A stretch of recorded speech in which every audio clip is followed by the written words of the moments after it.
Çfarë shkoi keq o vlla? Dhe pyetja themelore imja përpos kësaj se çfarë shkoi keq është pak e gjerë.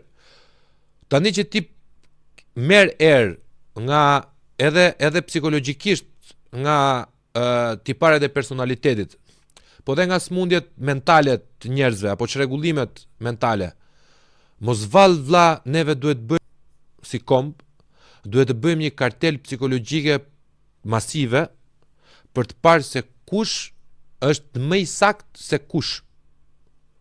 Sepse jemi mbledhur budallënj të zgjuar, perversa, të moralshëm bashk vlla, është bërë një mix, nuk e marr vesh. Domethënë këtu flasim për moral të pamoralshëm do vlla. Ore po të futesh në çdo familje shqiptare ka hipokrizi.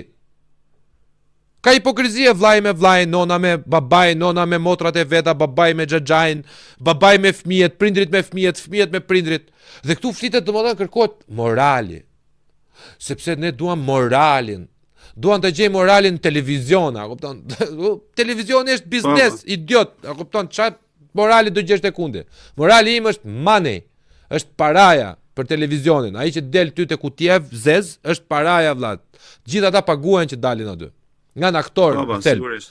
Çfarë që ka kjo Pastaj, morali? Ka dhe një gjë, nuk ekziston botën televizive, nuk ekziston në një reality show, asnjë lloj reality show, në asnjë vend botës që të jetë 100% reality show.